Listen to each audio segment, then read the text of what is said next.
જય માતાજી મિત્રો, આજે આપણે એવા એક મંત્રનો ઉપાય લઈને આવ્યા છીએ જે બોલવાથી આપણે તમામ કામ સિદ્ધ થઈ શકે। આપણે સવારમાં વહેલા ઉઠવાનું અને કયા એવા કામ કરવાથી જીવનમાં અક્ષય ફળની પ્રાપ્તિ થાય, તમને સુખ સમૃદ્ધિ મળે। તો મિત્રો, સવારે વહેલા ઉઠવાનો કયો સમય અને કયા મંત્ર બોલવાથી તમારા જીવનમાં તમામ પ્રકારની સફળતા મળી રહે?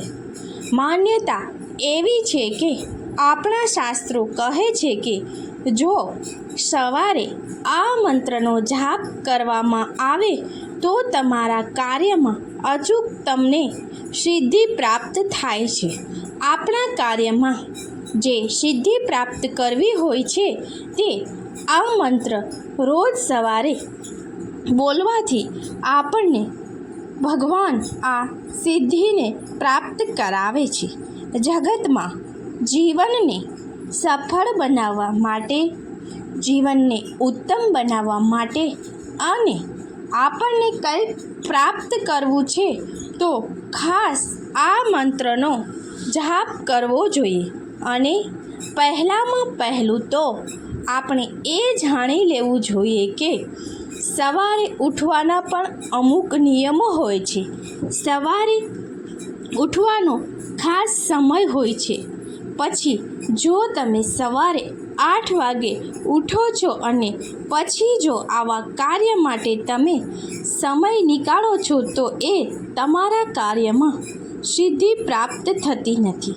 સવારે ઉઠવાનો પણ એક સમય ખાસ હોય છે, જે શાસ્ત્રમાં જણાવ્યું છે કે જે સમયે તમે ઉઠો અને ભગવાનને યાદ કરો તો ભગવાન પણ તમારા કાર્યને પાર પાડે છે।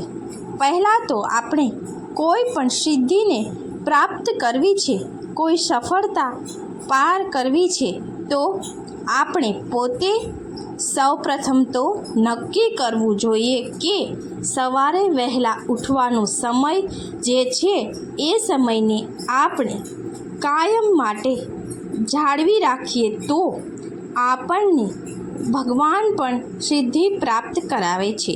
એટલે કે આપણા કાર્યમાં આપણને ભગવાન સફળતા અપાવે છે। કોઈ પણ કાર્ય કરવા માટે સૌપ્રથમ તો આપણે આ કાર્યમાં સફળતા જોઈએ છે, તો કોઈ સિદ્ધિ જોઈએ છે તો તેના માટે તમે સૌપ્રથમ તો ભગવાનને સમય આપો। તમે તમારા શરીરને થોડી કષ્ટી આપો। સવારે વહેલા ઉઠવાથી તમારું શરીર તાજું અને તંદુરસ્ત રહે છે, કારણ કે સવારના પહોરમાં ભગવાન પણ આપણને શક્તિ આપે છે। પરંતુ આપણે જ 8 વાગે ઉઠી અને ત્યારબાદ ભગવાનને યાદ ન કરી અને સીધા આપણા કામ પર ચાલ્યા જઈએ તો ભગવાન આપણી પાછળ તમને આશીર્વાદ આવવાના નથી। પરંતુ ભગવાન માટે આપણે વહેલા ઉઠી ભગવાનની સ્તુતિ કરવી જોઈએ। આપણા શાસ્ત્રમાં ઘણું બધું આપણને બતાવ્યું છે, એ પ્રમાણે તમે કરો તો ભગવાન પણ ખુદ તમને આશીર્વાદ આપવાના જ છે। ખુદ 24 કલાકમાંથી માત્ર 1 કલાક આપણે ભગવાનને આપવી જોઈએ। ભગવાનને એટલે કે આપણા માટે આપવી જોઈએ। જે તમે ભગવાનને પ્રાર્થના કરો છો, ભગવાનની કોઈ સ્તુતિ કરો છો, તે આ કામ આપણે આપણા માટે જ કરીએ છીએ। તો આ બધી સ્તુતિ અને પ્રાર્થના તો આપણે આપણા માટે જ કરીએ છીએ। તેના દ્વારા ભગવાન પ્રસન્ન થાય છે અને આપણને આશીર્વાદ આપે છે। તો સૌ પ્રથમ તો આપણે સવારમાં વહેલા ઉઠવાનું નિયમને કાયમ માટે પાળવો જોઈએ, તો ગમે તેવા કાર્યો આપણા સિદ્ધ થશે। આપણે ભગવાનને યાદ કરવા માટે સવારનો સૌથી સારો સમય 4 થી 6 વાગ્યાનો છે. આ સમયગાળામાં તમે ઉઠી સ્નાન કરી આપણી ક્રિયાને પતાવી અને ત્યારબાદ ભગવાન સૂર્યનારાયણને આપણે જળને અર્પણ કરવાનું છે. ભગવાન સૂર્યનારાયણને જળ અર્પણ કરવાથી આપણને એક અલૌકિક શક્તિ પ્રાપ્ત થાય છે. આ ઉપરાંત મિત્રો, તમે સવારે ઉઠી અને સૌ પ્રથમ જમણા હાથના દર્શન કરો. તમારી આંખ ખુલે એટલે જમણા હાથના દર્શન કરી અને સૌ પ્રથમ તો આ શ્લોકનું પઠન કરો. આ શ્લોક અવશ્ય બોલવો જોઈએ. જમણા હાથની હથેળીને દર્શન કરતા કરાગ્રે વસતે લક્ષ્મી, કર મૂલે સરસ્વતી, કર મધ્યે તુ ગોવિંદમ, પ્રભાતે કર દર્શનમ. હાથના આગળના ભાગમાં લક્ષ્મી, સરસ્વતી અને ભગવાન શ્રી કૃષ્ણ વસે છે. તો રોજ સવારે આ શ્લોકનું આપણે પઠન કરવું જોઈએ.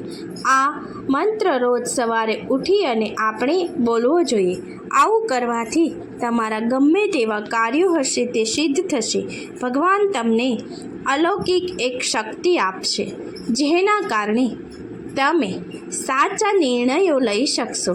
તમારા કામમાં ઉત્તરોત્તર પ્રગતિ કરી શકશો. મિત્રો, વાસ્તુશાસ્ત્ર આપણું શાસ્ત્ર બધામાં આ ઉપાયો વર્ણવવામાં આવ્યા છે.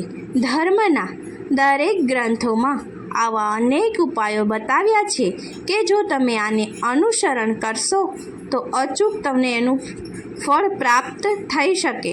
ભગવાને ગીતામાં કહ્યું છે કે દરેક મનુષ્યને, પશુને, દરેક જીવને આપણે જેટલી અપેક્ષાઓ રાખીએ છીએ, પરંતુ તેના પ્રમાણમાં આપણે કંઈ પ્રાર્થના કે ભગવાનને યાદ નથી કરતા, તો પણ ભગવાન આપણને કંઈક ને કંઈક રીતે આપી શકે. એટલા માટે સવારે આપણે પહેલાં તો ઈશ્વરને નમી અને પછી આપણા દિવસની શરૂઆત કરવી જોઈએ. તમે આજથી રોજ માટે એવો નિર્ણય કરો કે દરરોજ માટે હું આ સવારે વહેલા ઉઠીને સૌ પ્રથમ તો આ મંત્રનો જાપ કાયમ માટે કરીશ. તો તમે માત્ર 15 જ દિવસમાં અનુભવ કરશો કે તમારું મન શાંત હશે. તમને તમારા દરેક કાર્યમાં સિદ્ધિ મળશે અને કાયમ માટે તમે આગળ પ્રગતિ કરતા થશો. તો એકવાર નિર્ણય લઈ અને એને જરૂરથી અનુસરજો. તમને ખાસ પરિણામ જોવા મળશે. મિત્રો, ભગવાન તમને સાક્ષાત આશીર્વાદ આપશે. તો આ મંત્રને રોજ સવારે ઉઠી અને ખાસ જાપ કરજો. તમારા ગમે તેવા કાર્યો સિદ્ધ થશે. તમારા મનને અચૂક શાંતિ મળશે. પરંતુ એક વાતનું ખાસ ધ્યાન રાખો કે આમ કાર્ય કરવા માટે કોઈ પણ પહેલાં તમે જે નિયમ લો છો એ નિયમને પાળવો જોઈએ. નિયમ પ્રમાણે કામ કરવું જોઈએ અને દ્રઢતાપૂર્વક તેને અનુસરણ કરવું જોઈએ. તો જ તમને તેનું ફળ મળી શકે.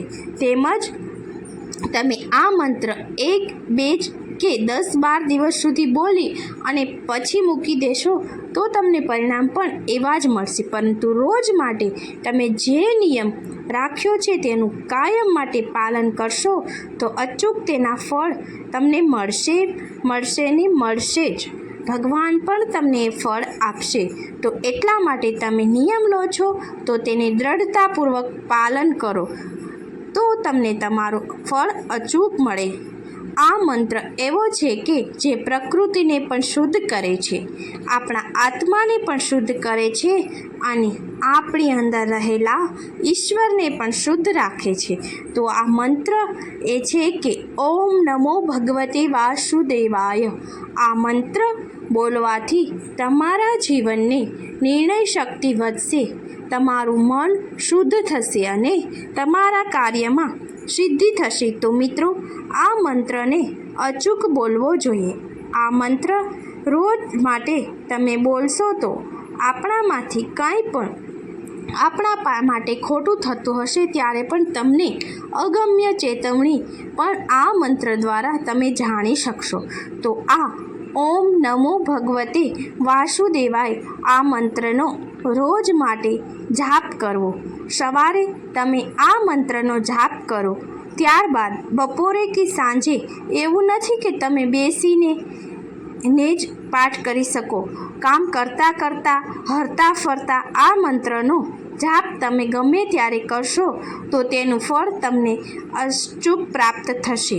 કોઈ પણ વ્યક્તિ ગમે તે જગ્યાએ ગમે ત્યારે આ મંત્રનો જાપ કરશે તો એને અચૂક ફળ પ્રાપ્ત થશે. પરંતુ મિત્રો, જો ઘરની સ્ત્રી રસોઈ બનાવતી વખતે આ મંત્ર બોલી અને રસોઈ બનાવે તો બાળકોથી લઈ એના પરિવારના તમામ સભ્યોની અંદર સત્વગુણ આવશે. અને જે તમે સાંભળી અને રસોઈ બનાવો છો, બોલી અને રસોઈ બનાવો છો, એ રસોઈમાં પણ એ તત્વજ્ઞાન આવશે, તત્વો આવશે અને તમામ લોકો, પરિવારના લોકોમાં પણ એક સકારાત્મકતા આવશે. તો મિત્રો, આ સિવાય ગમે તે બાળકથી લઈ પુરુષો ગમે તે આ શ્લોક, આ મંત્ર દિવસમાં ગમે તેટલી વાર બોલે એટલું સારું છે.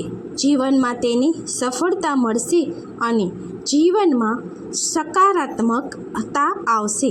તો આ મંત્રને અચૂક ફળ પ્રાપ્ત કરવા માટે મિત્રો જરૂરથી એકવાર કહું છું, ઓમ નમો ભાગવતે વાસુદેવાય, અને આ મંત્રથી તમને એક સકારાત્મકતા જીવનમાં જોવા મળશે.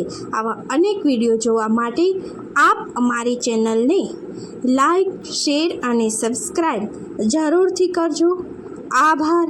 જય મા લક્ષ્મીજી, જય મા લક્ષ્મી.